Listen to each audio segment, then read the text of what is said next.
Glad to see everybody here this year.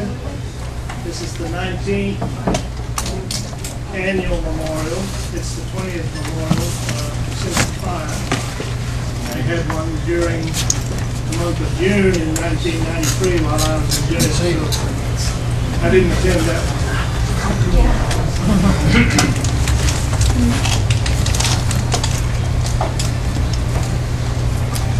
It's hard to, when you think back, it's hard to sum up all that happened. During 51 days siege in 1993, we're here today to basically remember and pay our respects to those who died, and to bring out some things that we've learned since then as far as what took place. So we ask that you bear with us. One of my speakers hasn't showed up, so they told me to just keep talking. One of my speakers hasn't turned up. One is here but chose not to speak. So what we want to do is to ask Catherine Wessing if she will come forward at this time. Catherine Wessing is a professor from Louisiana, from Loyola University.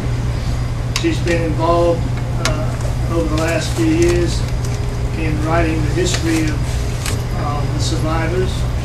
She's interviewed Catherine Madison before she passed. She helped write a book for Bonnie Holman before she passed away. She's done a book for Sheila. And as you'll see over here, there is a book supposed to be coming out in August that she has worked on with me. She's going to talk a little bit about that, but also about some evidence that she's discovered as she read through the logs that were released through the Freedom of Information Act and so forth, and some things she wants to share. So I'll ask Catherine to come up at this time.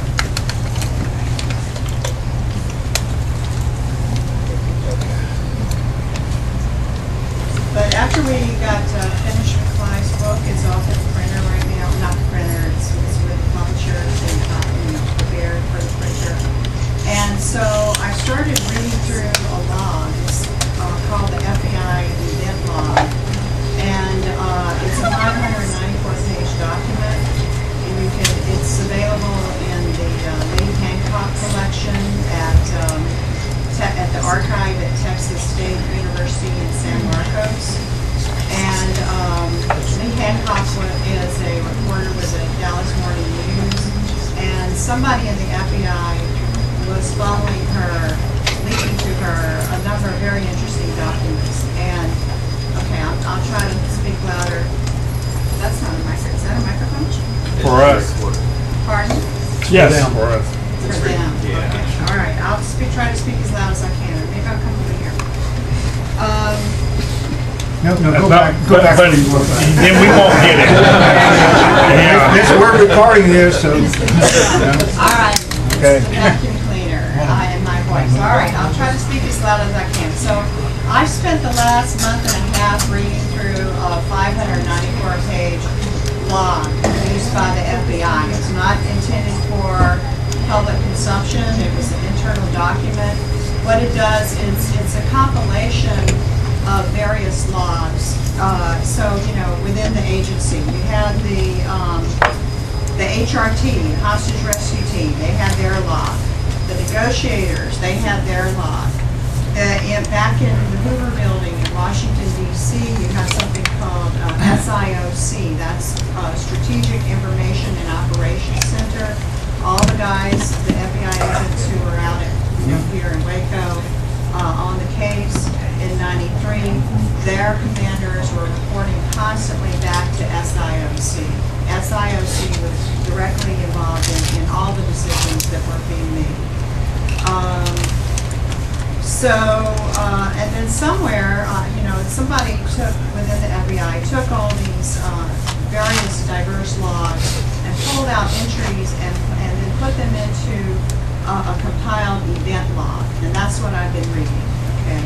And so there are various agendas in the log, and you can see the various agendas of the negotiators, HRT, SIOC.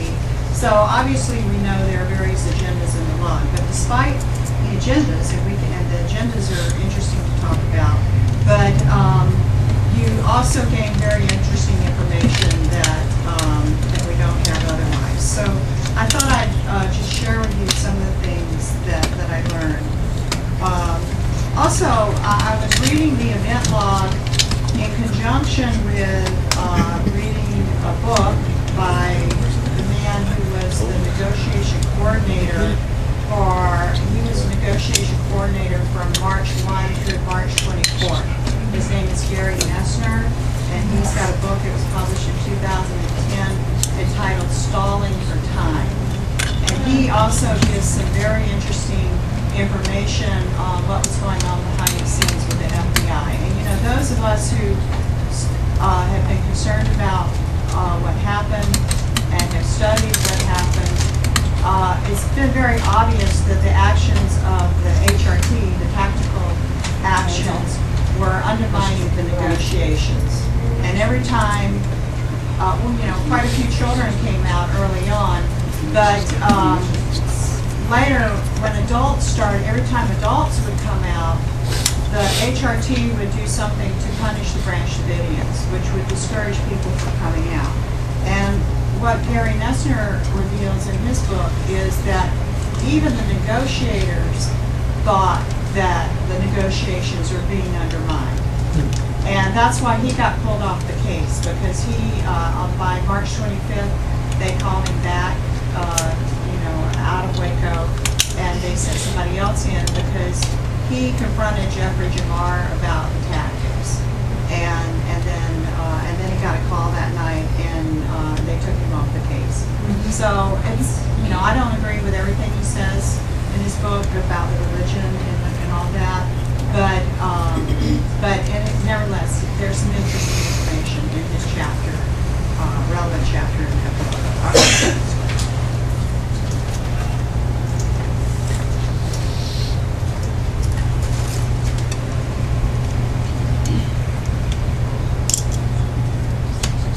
It's a bit hard for me to know where to start because there's so much to highlight, and of course I want to wrap it up, in time to memorialize everybody. But looks like I've got a little bit of time, so here we go.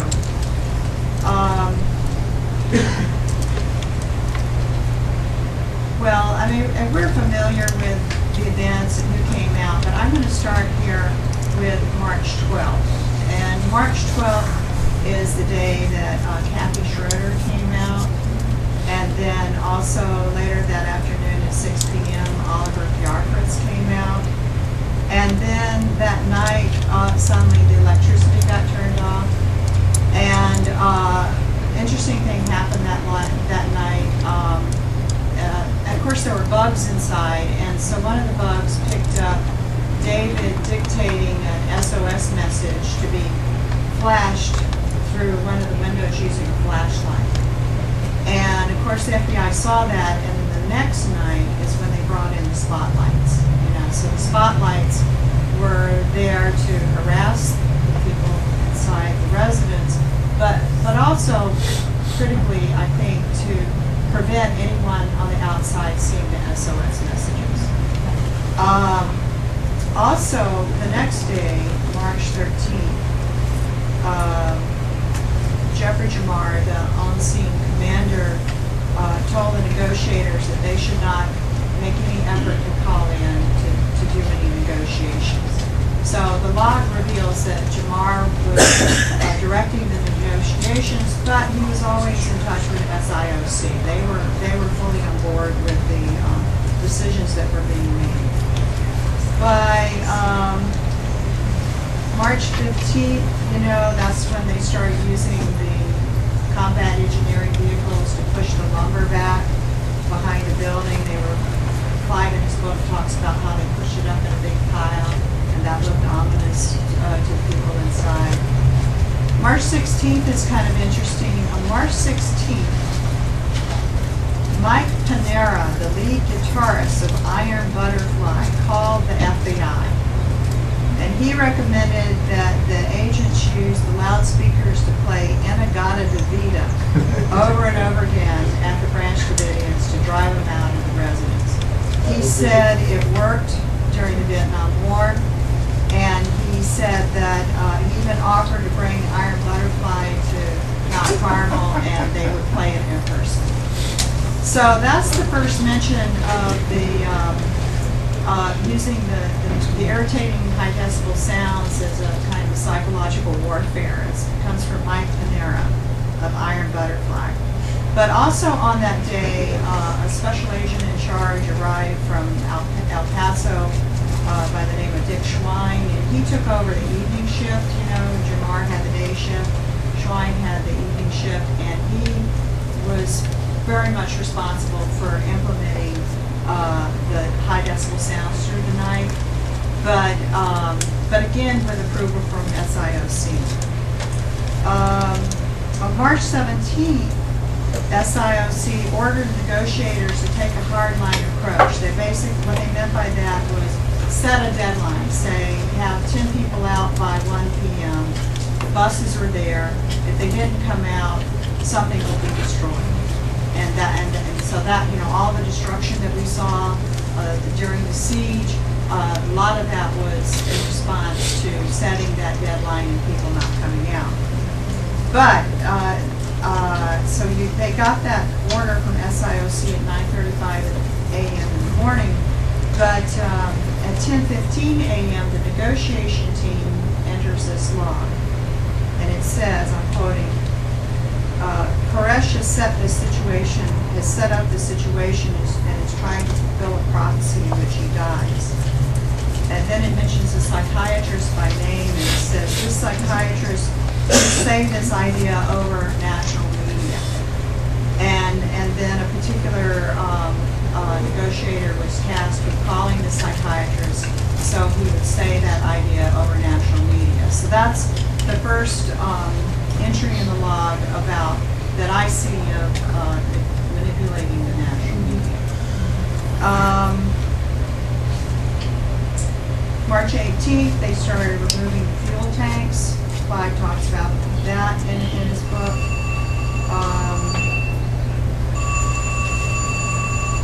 March 19th, two men came out. They're here today, Brad Branch and Kevin Whitecliff. And I didn't know what time you guys came out, but you did. What time was it? Well, anyway, you guys came out on March 19th. The next day, though, the next night, Jamar, on March 20th, Jamar spoke with an official in SIOC, and this is quoting from the log. It was agreed that we seem to get more productive results when we put pressure on compound. Okay, so that was the entry for March 20th. However, they didn't really ramp it up until a little bit later, because on March 21st, 7 people came out. You know, early in the morning, it was Victorine Hollingsworth and Annetta Richards. At 11 a.m., Rita Riddle, Gladys Ottman. 12:58 p.m., Sheila Martin, Ophelia Santoyo, James Lauder. They got 7 people out. But that night, later in the afternoon, early evening, the tanks destroyed some vehicles, and it was that evening that they started playing the high decibel irritating sounds through the night.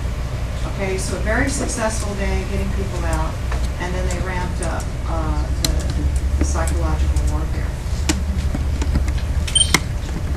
Anyway, this is where Nessner had a confrontation with Jamar, and he got pulled off the case, and he was pulled off by March 25th, and other people came in.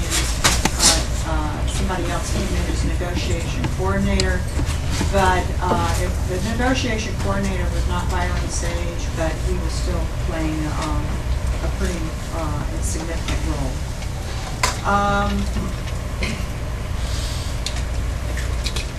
March 28th, this is when David Koresh received a telephone call from his attorney, Dick DeGuerin, who had been retained by his mother.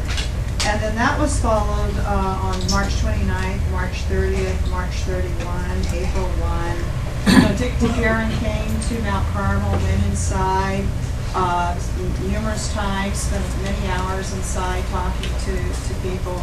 And then later, Jack Zimmerman came, the attorney who was representing Steve Schneider, and a lot was accomplished during those talks.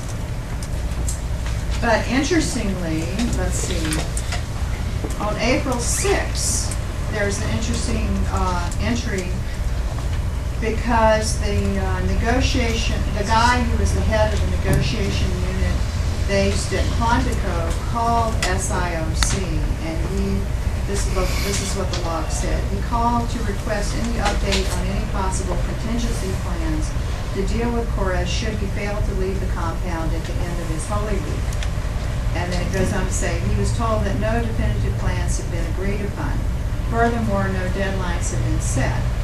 That was at 8:35 a.m. However, at 3:30 p.m., SIOC logged that a request from the HRT to the Army at Fort Hood for 48 illumination rounds and 36 Barrett CS rounds had needed authorization from higher up in the Army. So the guy at Fort Hood couldn't give that authorization. So HRT was then advised so that they could seek that authorization to get the Barrett rounds that were obviously shot in on April 19th. So here you've got the negotiation big boss being told no deadlines, nothing's planned, nothing is in the works, but yet they're in the process of ordering the Barrett rounds, and SIOC knew that. Toward the end of the siege, the FBI became aware that the Branch Davidians were collecting rainwater in a little alcove or courtyard, and they very much did not want them to do that. And so they started, and you can see the alcove. It's to the right of the central tower. It's on Matt's diagram that's over there on the table.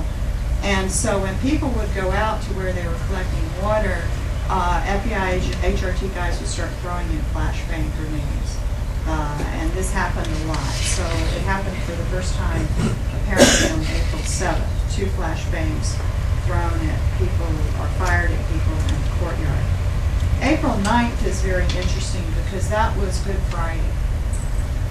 And Steve Schneider, who spent the most of the time on the telephone with the negotiators, he requested to be permitted to go outside between 3 and 4 p.m., the hour regarded as when Christ died on the cross. And he wanted to light 7 canisters of what he called incense. They seemed to be some kind of smoke canisters because they emitted orange smoke. So they gave him permission to go out, and he lined them up and pulled the tab and released the orange smoke during that time. And that, but at 6:30 p.m., an HRT agent advised SIOC that per Special Agent in Charge Jamar and HRT Commander Dick Rogers, quote, there would be no plan to fight a fire should one develop in the Davidian compound. Okay. So that decision is in the log as of April 9th in response to the incense incident on Good Friday. Also, they're ratcheting up the harassment of the Branch Davidians. At 7 p.m. that night, Steve Schneider came out the front door because somebody in a tank beckoned him. A lot of times the telephone line wasn't working, it would get run over by the tanks. And so it was not unusual for somebody to come up in a tank and beckon for him to come out and talk to them, and then they'd work on getting the phone lines fixed. So they beckoned, he came out, and they threw a flashbang grenade at him, and which of course unnerved him badly. Also that evening, somebody else was in the courtyard who got flashbang. By April 10th, they were laying concertina wire around the building. Clive talks about witnessing that.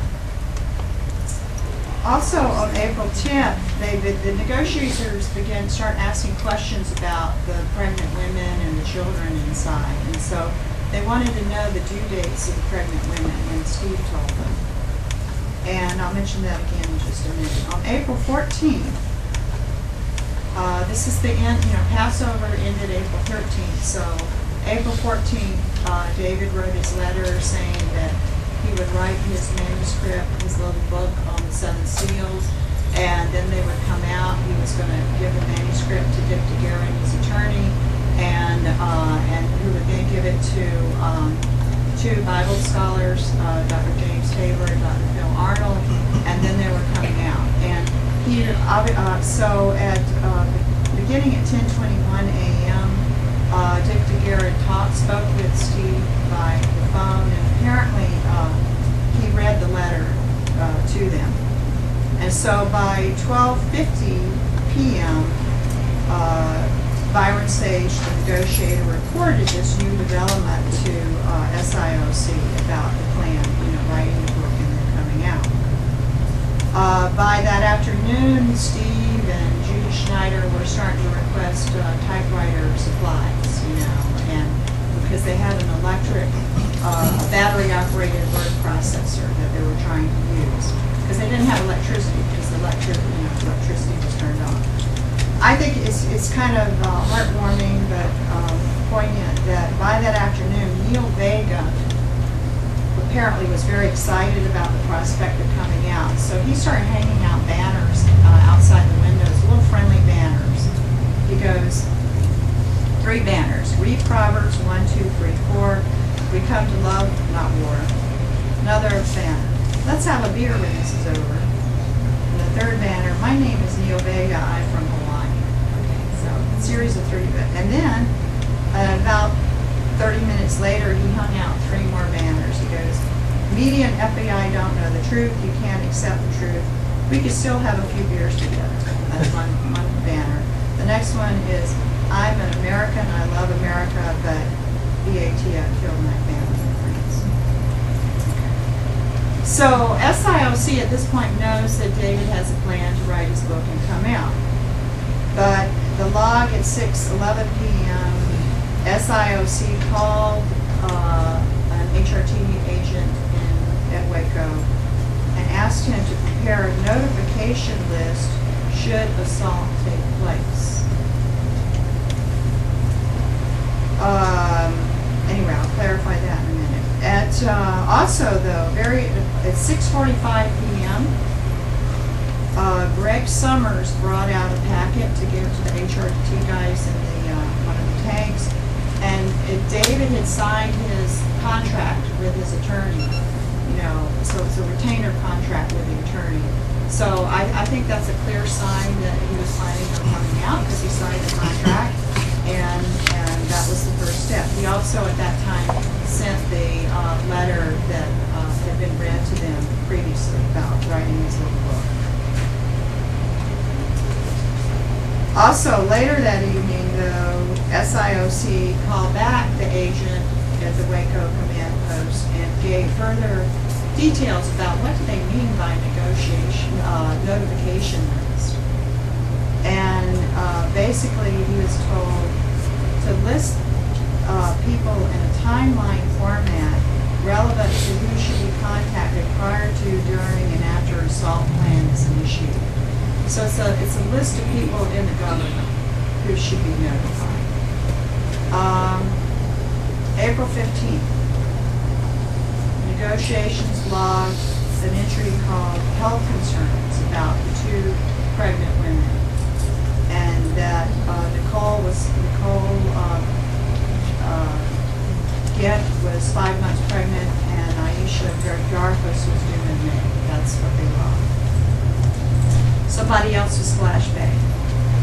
So David is writing his book, but on April 16th at 1:15 a.m., a tank runs into the building. And apparently it was in the room right where Graham Craddock was sleeping, probably in his bunk bed. But apparently Graham was so out of it, even though it ran the building, it pushed the building in about 1.5 feet. Graham didn't wake up, and David Thibodeau had to wake him up and get him out of there. So, just one more thing to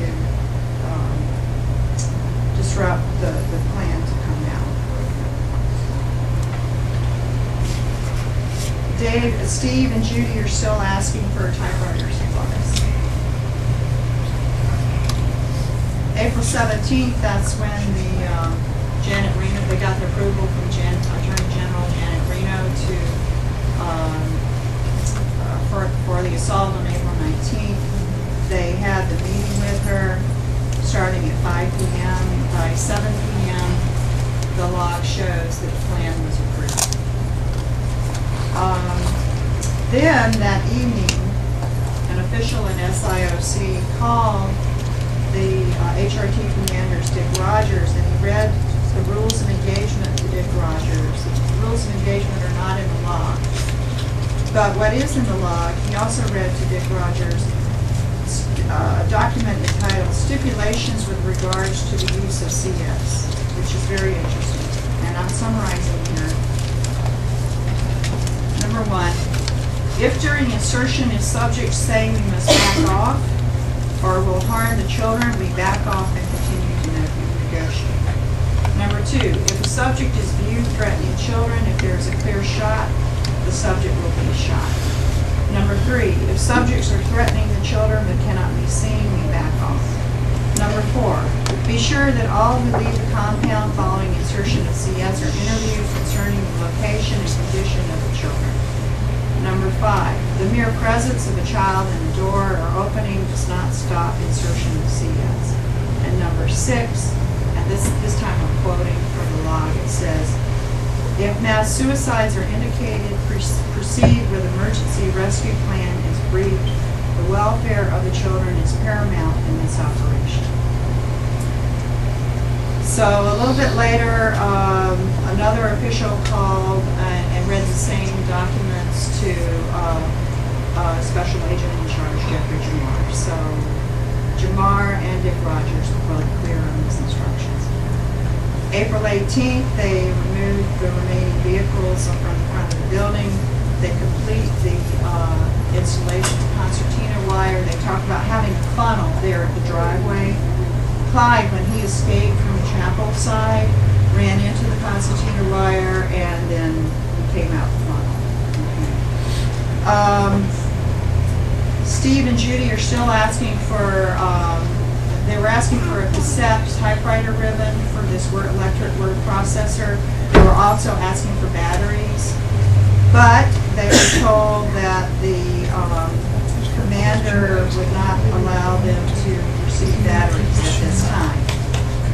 Somehow they rigged up batteries anyway, because we know that Rick Riddle brought out a computer floppy disk with,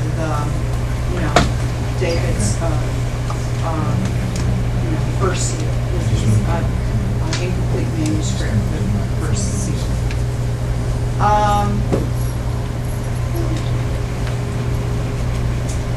Those of us who've studied the negotiations know that all throughout the negotiations, the Branch Davidians kept asking for milk for the children. A lot of times they didn't get milk right away. A lot of times the milk was kind of like held hostage to get more children sent out, and then children would be sent out and milk still wouldn't be sent in on some occasions. And then but every now and then they would send in 6 gallons of milk. But on the night of April 18th, first of all, the typewriter ribbon cassettes were delivered. No batteries for the typewriter, for the word processor. But the negotiators, for the first time without being asked, sent in milk for the children. So that was the evening of April 18th. Okay, so we get to April 19th. There's a different log. This log event log doesn't really have much on April 19th, but there's a separate log for April 19th that I'm going to start referring to. And basically it shows that special agents in charge, Jamar and Schlein, and another guy were in the forward tactical command post. I don't know where that is, but I'm going to guess it's the undercover house, where which is now destroyed. It's not there anymore, but it's the house across the street that the ATF used as an undercover house, and I think the FBI continued to use it as their forward operations center.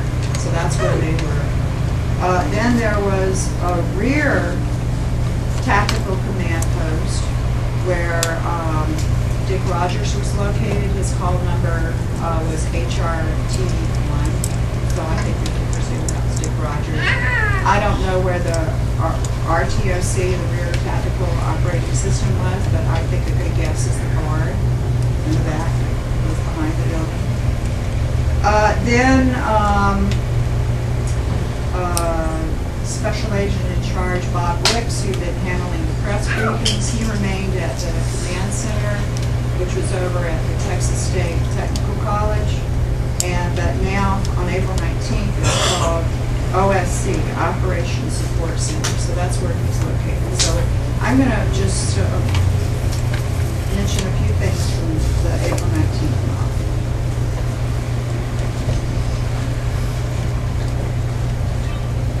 At 1:25 a.m.,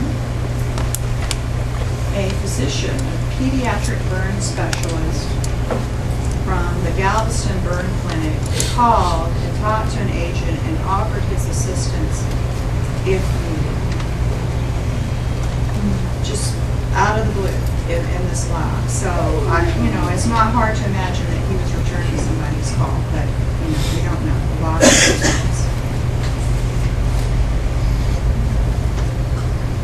As we know, the assault started at 6 a.m. The log only reports the audio from 2 bugs, but there were actually more bugs. There were a total of 11 bugs throughout the siege. A lot of them got thrown out or destroyed during the siege. We don't know how many bugs were operating during the assault on April 19th. But in 1999, Colonel Rodney Rawlings was talked to Lee Hancock with the Dallas Morning News, and he told her that he was present there during the assault. He was the head military liaison between the FBI and the Army, basically.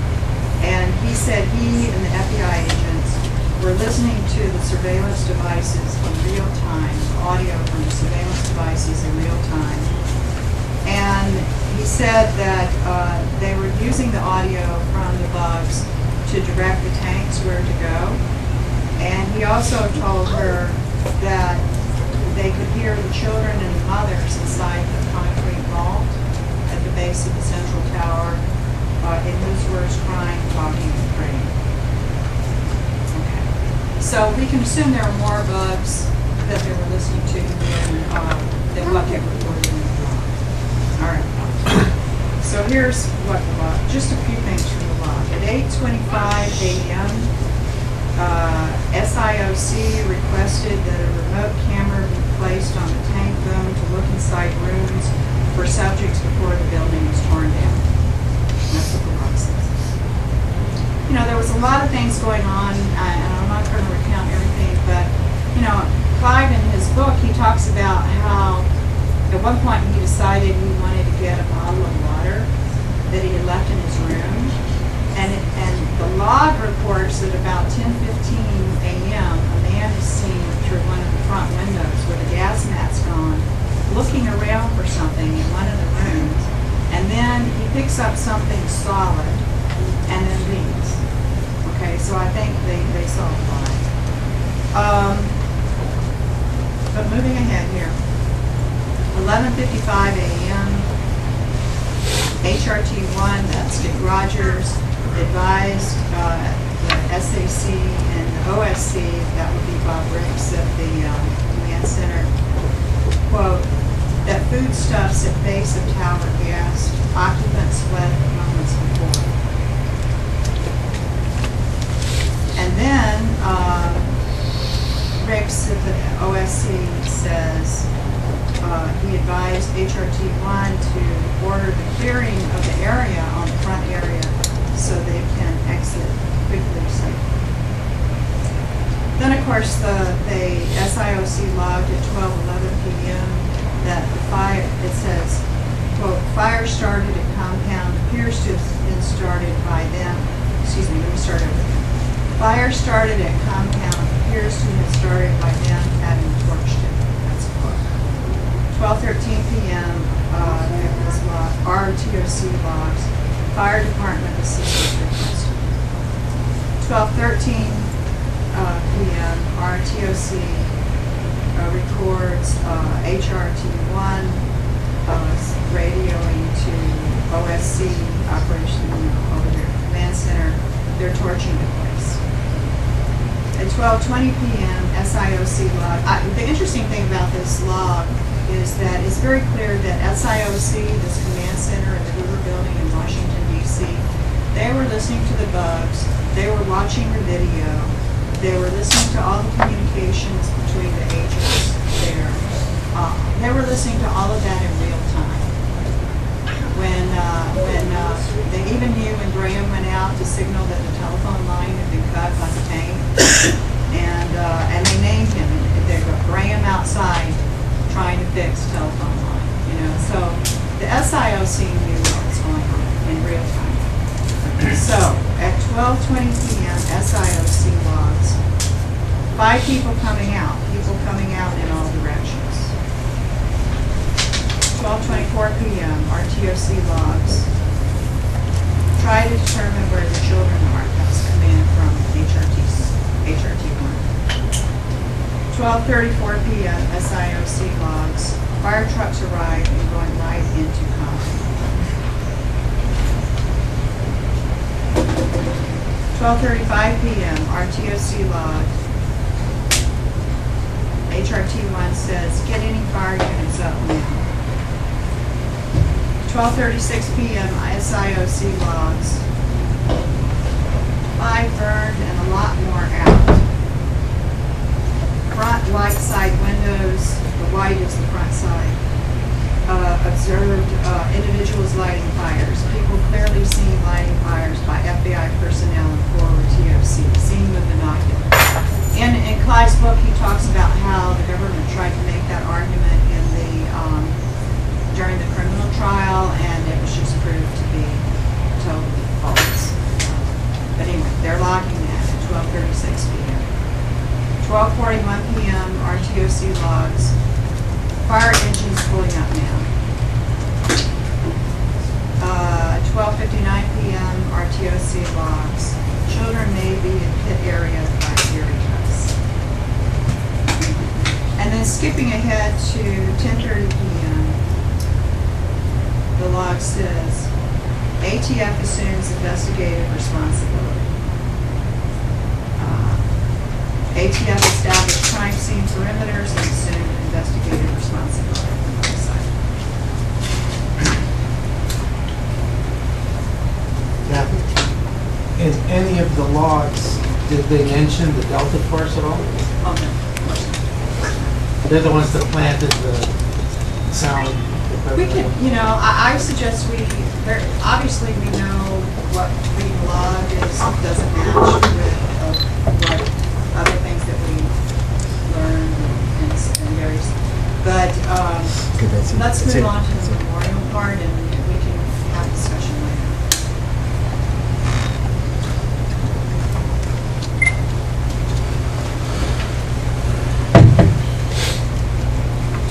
Normally, we try to have the reading of the names about the time the fire started, which from the records that we've had access to, it took place about 9 after 12.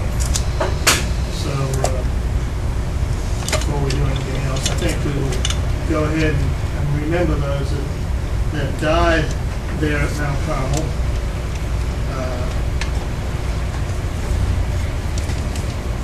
Most of you are familiar, those that have been coming for years are familiar with the names as we read them each year. I've presented them in different ways to try to make it interesting. I've presented them as by the countries they were from, presented in alphabetical, different formats.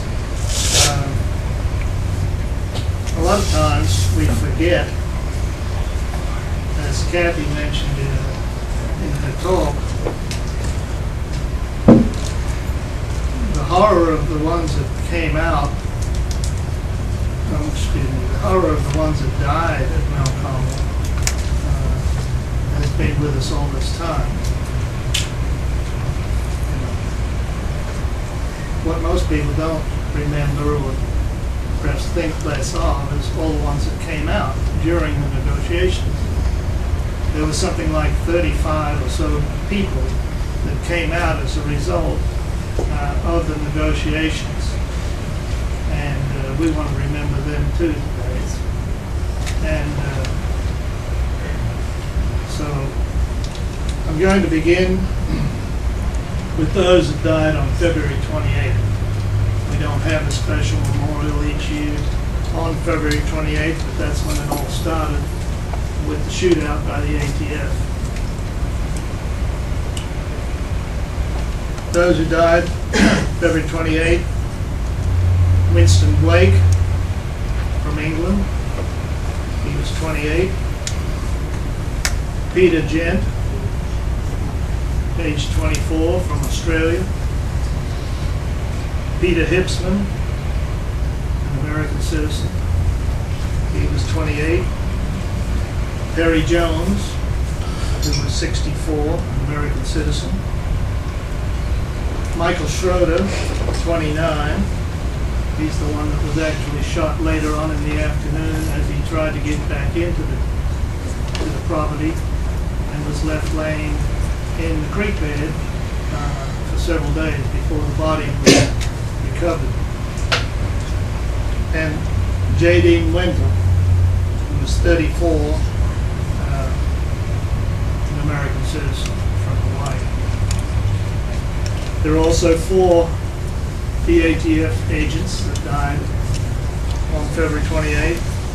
Conway LeBleu, 34. Todd McKeon, 28. Stephen Willis, 32. And Rob Williams, 26. Those that died on April 19th. Nicole Gent Little, 24, from Australia. She was the twin sister of Peter. Dalen Gent, age 3. Pages Gent, age 1. And an aborted fetus from Nicole that was aborted during the fire. Aisha Gaiaphas Summers was 17, an Australian of Hungarian extraction. She was died in the fire. Startle Summers, age 1, and her aborted baby that died during the fire as well. A big percentage of those that died in the fire were from England. A lot of them of Jamaican extraction, but all British subjects. We had Ulrich Bennett, age 35. Susan Venter, 31. Abdulwali Davies, age 30. Unlike most of the others, he was from Nigeria, not Jamaica. Yvette Fagan, who was Livingston Fagan's wife, age 30. Excuse me, 32. And Doris Fagan, Livingston Fagan's mother, age 51. You had Beverly Elliott, age 30. Sandra Hardiel, 27. Diana Henry, 28. Pauline Henry, 24. Philip Henry, 22. Stephen Henry, 26. Vanessa Henry, 19. And the mother of these children, Zilla Henry, doesn't have her age correct here. Livingston Malcolm, 26. Diane Martin, 41, no relation to Sheila. John Martin Bean, 27. Bernadette Monbelli, 31. Melissa Morrison, age 6. Rosemary Morrison, 29. Sonia Murray, 29. Teresa Nebrega, 48. And Clifford Sellers, 33.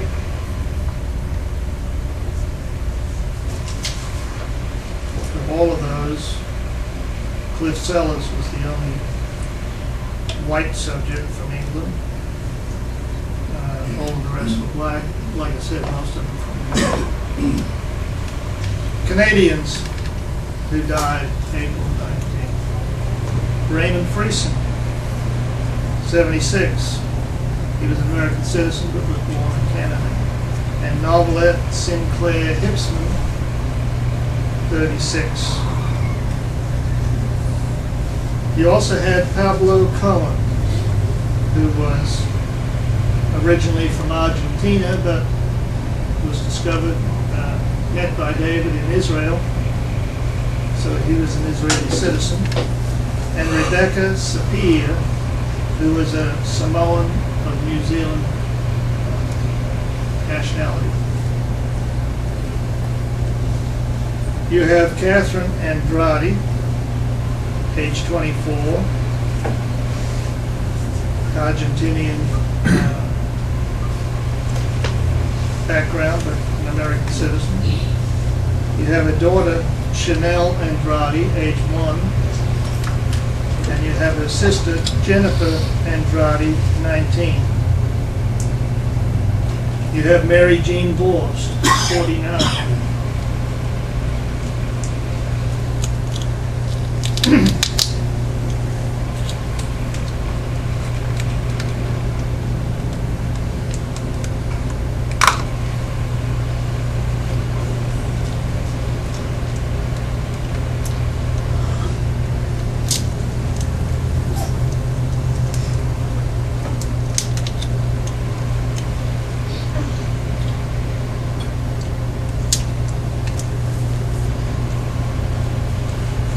Sherry Doyle.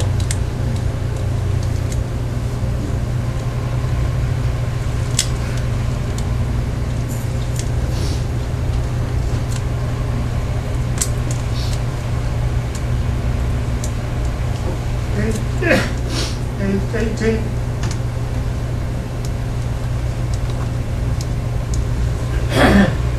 Excuse me.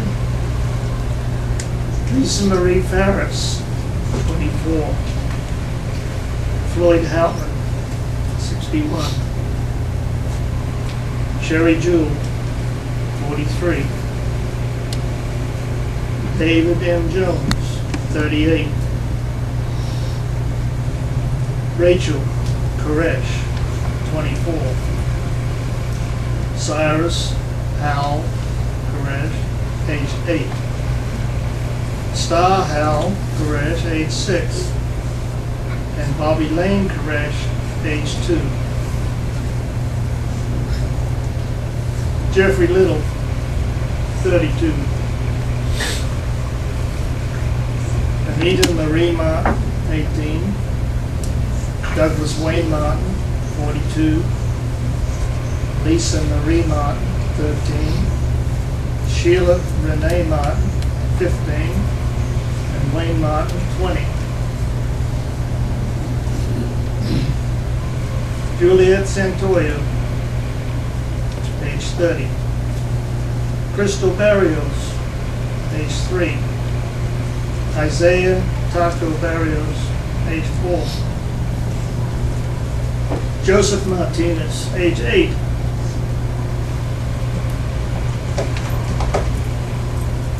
Abigail Martinez, 11. and Audrey Martinez, 13. James Riddle, age 32. Steve Schneider, 43. Judy Schneider, 41. Mina Schneider, age 2. Scott Cordero Sonobi, age 35. Floricida Sonobi, age 34. Gregory Summers, age 28. Lorraine Sylvia, age 40. Rachel Sylvia, 12. Hollywood Sylvia, age 1. Michelle Jones Thibodeau, age 18. Serenity C. Jones, age 4. Little One Jones, age 2. And Chica Jones, age 2. They were twins. Neil Vega, age 38. Margarita Vega, 47. Mark Wendell, age 40.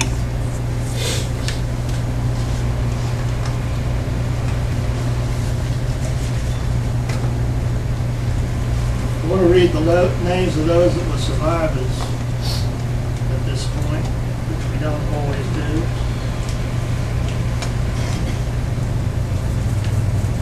In Australia, you have Graham Craddock, Clive Doyle, American citizen, but I'm originally from Australia. Edna Doyle, my mother, who has since died. And Oliver Gaiapas. British survivors were Norman Allison, Renz Abram, Livingston Fagan and his 2 children, Nahara, and I'm sorry that I forgot the name of the daughter, Renee, thank you. Victorine Hollingsworth, who was originally from Guyana, but was a British citizen. She has since died. Derek Lovelock, Natalie Nobrega, and Marjorie Thomas. Canadian survivors, Gladys Ottman, Ruth Ottman Riddle Villarreal, and Annetta Richards. U.S. survivors, Conception Acuna, since deceased. Brad Branch, who's with us here today. Jaden Castillo, deceased. Jaden, for those who didn't remember, was one of the guys in prison that died shortly after being released. Clive Doyle. I guess I got myself on both lists. U.S. citizen. Karen Doyle. Paul Fatter. Kalani Fatter. Misty Ferguson. Tilly Freeson, who's since deceased. Heather Jones. Kathy Jones. Kevin Jones. Mark Jones. And Mary Jones. Janet Kendrick. Woodrow Bob Kendrick. Margaret Lawson. James Lauder, who is deceased now. Janet McBain. Chrissy Madd. Jake Madd. Scott Madd. Daniel Martin. Jamie Martin, who's since deceased. Kimberly Martin. Sheila Martin. Trudy Meyer, now deceased. Rita Riddle. Catherine Schroeder. Brian Schroeder. Angelica Sonobi Craigie. Crystal Sonobi Craigie. Joshua Sylvia. Stan Sylvia, David Thibodeau, Joanne Vega, Vanessa Wendell, Landon Wendell, Patron Wendell, and Tamara Wendell.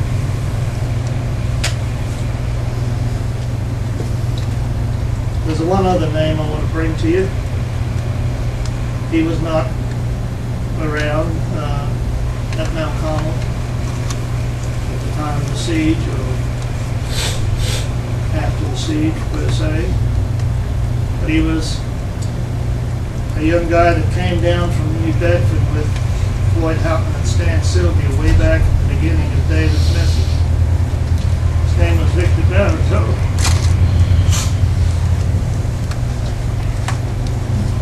He has since deceased as of January the 2nd this year.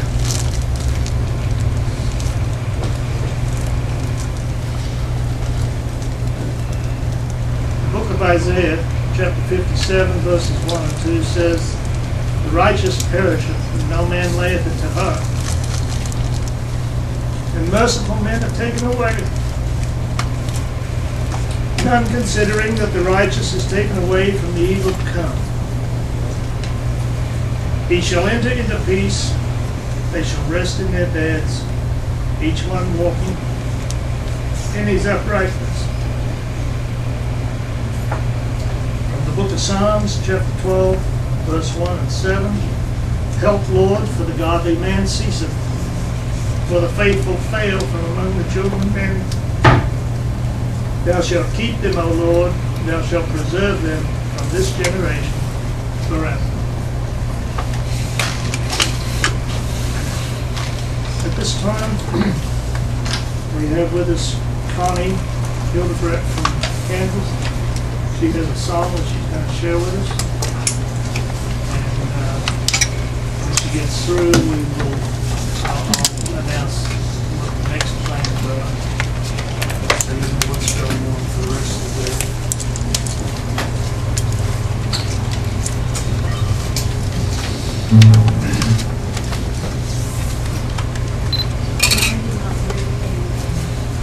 Is it gonna mess up the, You need to speak in if I just, the microphone.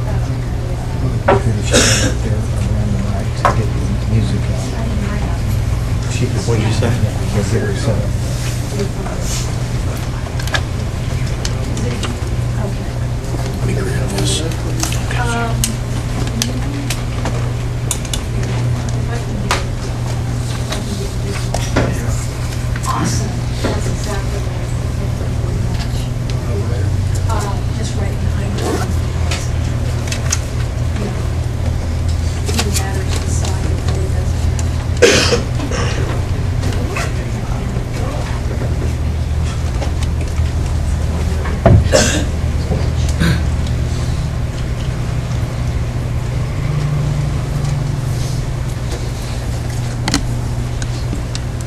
I want to share very quickly the scripture that the psalm is really based on loosely. And it's Psalm 84, 5 through 7. "Blessed is the man whose strength is in you, whose heart is set on pilgrimage." The NIV says, who have set their heart on pilgrimage. "As they pass through the valley of weeping," and there will be valleys of weeping, and some of you have come through incredible valleys of weeping, "they make it a place of springs. The rain covers it with pools. They go from strength to strength. Each one appears before God easily." There's pain, and you can't afford to let it just be a monument that stops it. And I appreciate people that kind of follow. Who've gone through a book like that.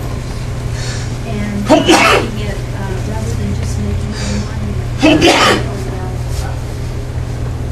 Because there were so many things that happened that we can never afford to happen again. And we just have to speak out, and we have to, as we go through that valley of weeping, not make it a monument, but make it a well. Just dig the well and let God fill it.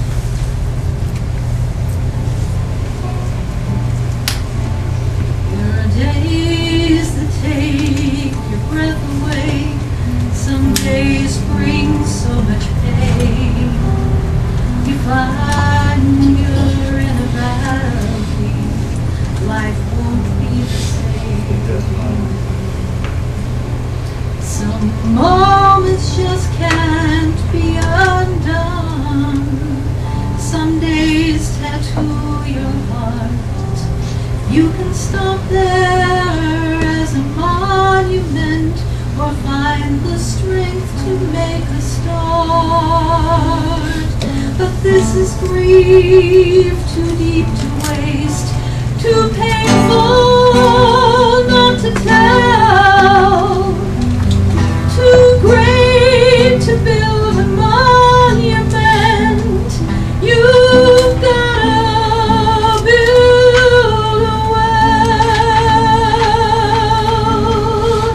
So when you're going through a valley you thought you'd never see, and the pain comes to and will through, and changes all your dreams, like God's mercy lead you through. Give you a story you can tell, build a monument, leave well. Don't build a monument, leave well. A well shows weary travelers in the valley filled with tears that there is no healing past the burden, faith stronger than refuse. Sometimes the greatest purpose a shattered heart can find is to grab some hope and leave a trail for the ones who come behind. And the valley will be different, a place of springs no longer still, because you dared to dig a well that only God can fill. So when you're going through a valley you thought you'd never see, and the pain comes to and changes all your dreams, let God's mercy lead you. Give you a story you can tell. Don't build a monument, leave well. Don't build a monument, leave well.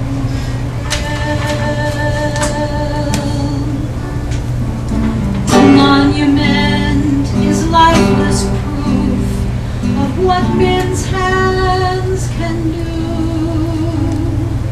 A well's a living testament of how God's mercy brought you through. So when you go God you'll never see, pain comes to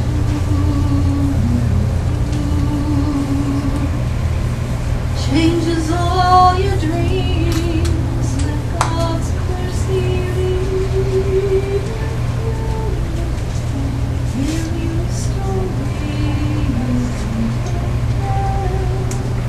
Don't build a monument, leave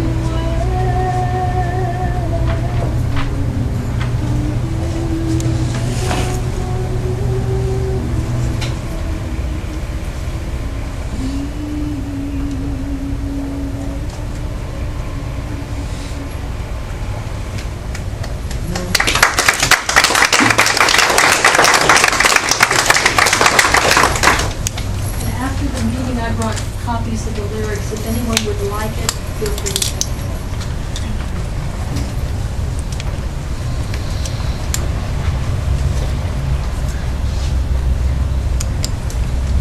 hopefully get to meet Brad and Kevin. We don't know Kevin. Kevin wasn't on the list. I didn't know they were coming until yesterday, so I'd like you two guys to come on out. Brad and Kevin were two of the guys that went through the trial in San Antonio. Unfortunately, they were found guilty, supposedly. So they were some of the ones that got stuck in the prison system, not unlike Bob and Norman and I, who walked away from San Antonio. These guys spent some time. A couple of years back, we had Paul here, and we never did get to get Jamie to come for memorial. And he's no longer with us, so I just wanted to introduce you. This is Brad, Kevin Whitewood on the right, and Brad has a burden on his heart. He'd really like to see the memorial being held out of Mount Carmel. There have been others that have expressed that concept to me. Probably especially some of the people from Austin who helped build the chapel out there. But I've also had quite a number that normally come that don't want it out there. And I'm always torn between the problem of who do you try to please, sort of thing. Please God. Well, that's true. But, you know, when you got people threatening, well, if you have it out there, we're not coming anymore, as opposed to if you don't have it out there, we're not coming, and you kind of get caught in the middle. Then please yourself. Amen. Next year is the 20th anniversary. What do you all think about having it at Mount Carmel? Clive? I'm here and I live at Mount Carmel. I've been made the caretaker, the taxpayer, the everything out there. And I'm telling you that you need to come out there and keep the memorial there from now on. I've been telling you that almost every year, but nobody's listening. But now you're getting people that are telling you we need to put it out there. We built a kitchen out there. It's not finished. We have water out there now. Connie, we do need a well. Not just a well of information, but a well of water. Again, because the government destroyed that. And no one's going to do it for us unless we do it for ourselves. You understand that?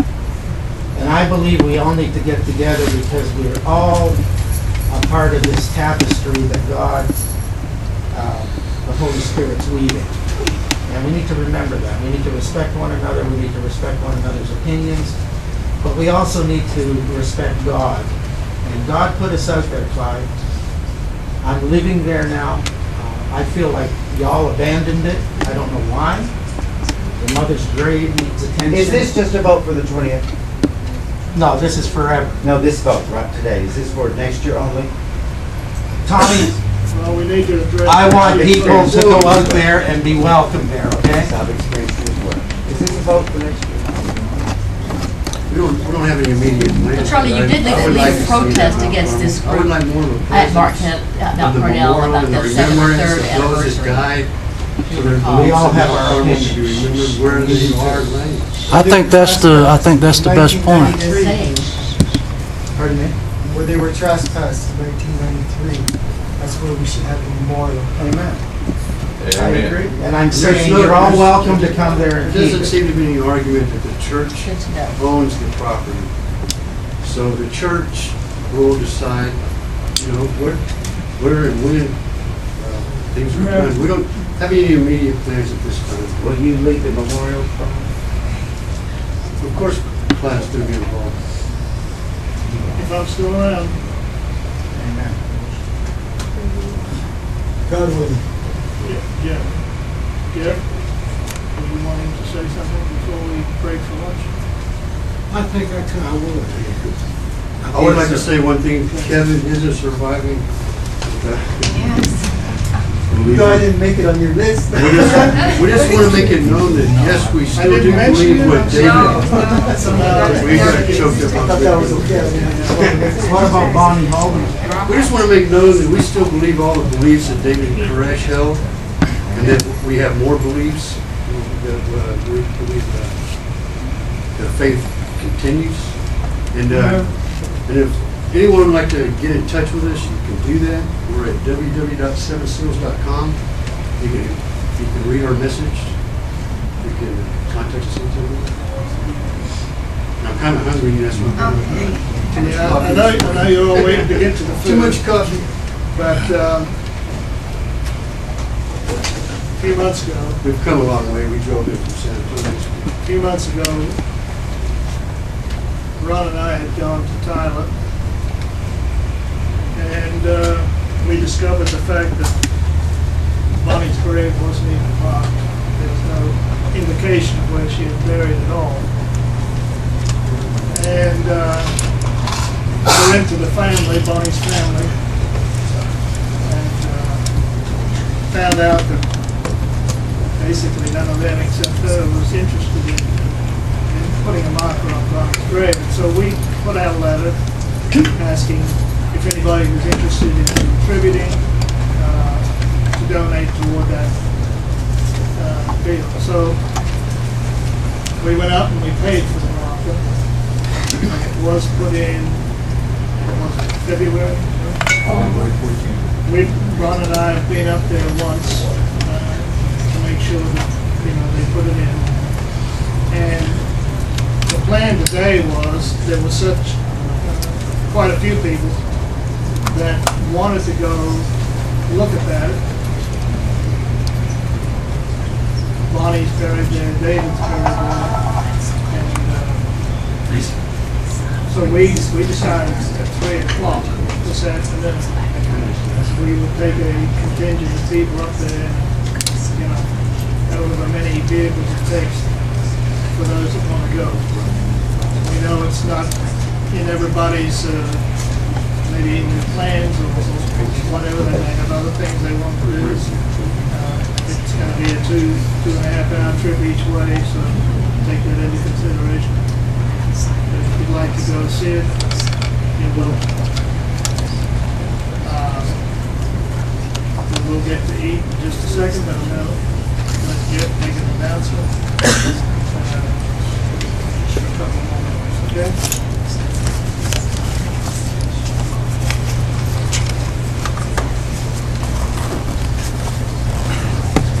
Thank you all for being here. First thing I'm going to just say that over the years as a radio and television talk show host, I've gotten to know many of the Branch Davidians. And let me tell you something, folks, they are good, honest, decent people. Basically, everything you've heard from those daily FBI news conferences back in February of 1993 was really just a bunch of just garbage. That's a friendly way of saying it. This whole thing was just, and I'm going to echo what Mike Hansen just told me outside, and my friend, the late great Harry Leslie Parker, had been known to say that I believe there should be indictments on tape drivers, on this day in 1993, and on all of these people that gave the orders to drive tanks into Mount Carmel facility buildings occupied by American men, women, and children. I believe there should be indictments. It's the only way you can really hold these people accountable for their deadly actions. Well, I know some people think it's a pipe dream, but there should be indictments on the tank drivers that are still alive. There should be indictments on the people that gave the orders to drive those tanks into those buildings.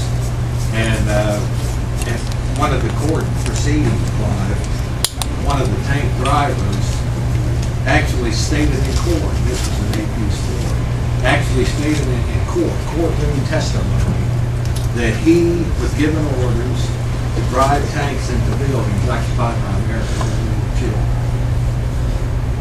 This was in court, he said this. By the way, I want to ask you, you know of Bobby Grubbs? He was, okay,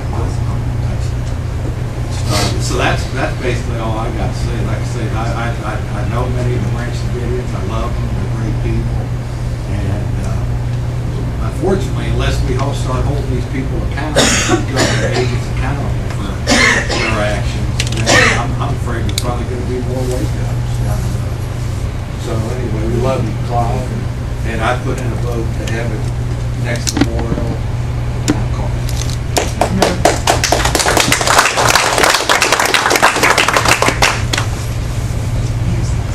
Most of what we've heard today from Catherine was a lot of it we already knew. In our case, we experienced it. But the public don't know it. The fact that this thing was planned and carried out by not only the ATF, the FBI, the different agencies that assisted them, the military, all of this stuff. The fact that they were plotting, I like to give people the benefit of the doubt. I might sound naive, I might sound too Christian, or whatever you want to call it, in not wanting to accuse people of having that kind of a motive, or that kind of an attitude about going in and killing men, women, and children. I'd like to be that way. I have been that way in the past. Like I say, I believe in the devil. And whether people outright sell themselves to the devil, sell their soul to the devil, and allow the devil to direct them and openly serve the devil, maybe one thing. But there are lots of other people that allow the devil to influence them. In other words, what I'm trying to say is, a lot of these agents, if you met them in the street, would probably come across as nice guys. You would think that they would deliberately go out there with the intent of doing what ended up being done. But these kind of logs, statements that are made, and reports that have come down to us over the years since then, reveal that some of them had a pretty bad attitude. We're going to Waco for a turkey shoot, we're mean green killing machines. Statements like that do not reflect that they may have been members of Christian churches or whatever, but it wouldn't melt in their mouth. So we see that when things get going, there's a different mentality takes over the individual involved. And so I'd like to say these logs kind of back up, maybe give us a little more detail as to on a day-to-day basis what was happening. But we were pretty aware that they had intent. They weren't about to let too many of us get out, I don't believe. And so we can basically just pray for them. That as David used to say, I don't care what these people are, whether they're ATF agents or FBI agents or whoever, he said, their souls to be saved. They have the opportunity to be saved. But in the last 19 years, I haven't seen a whole lot of remorse or a whole lot of,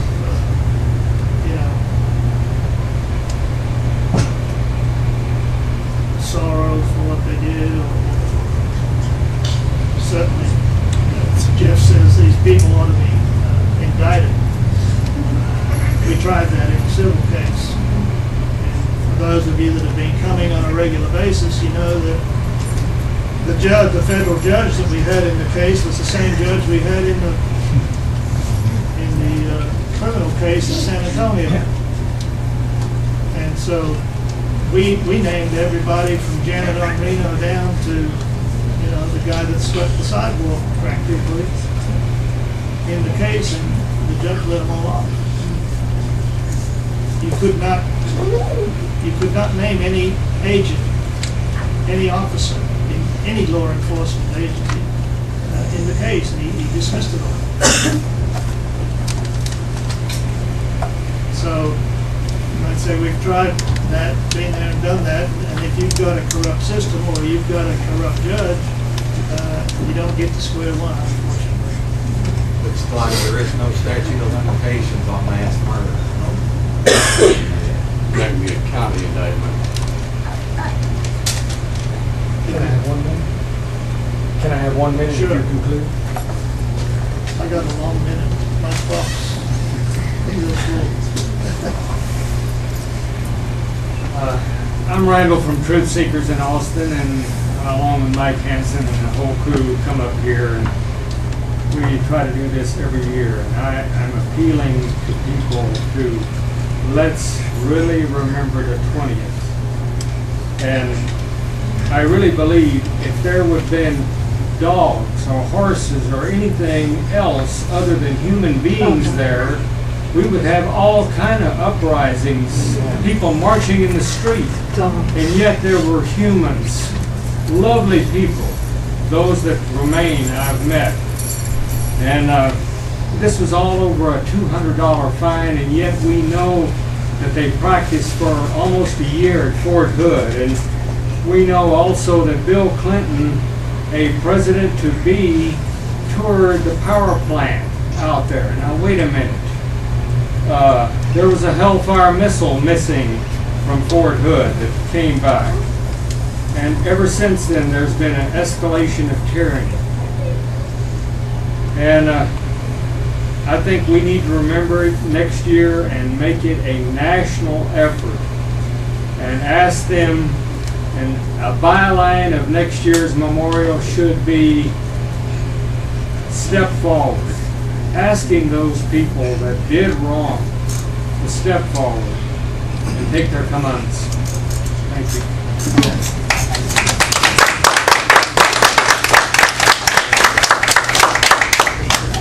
You would think that if there were animals out there, people from all different organizations would be demonstrating and protesting about how they were treated. Well, unfortunately, there was some. We had some dogs. They were the first ones that got shot. Even though there was no threat to the agents, that was the plan. You put the dogs down before you get to the front door. And, everybody said, well, who shot first, and so forth.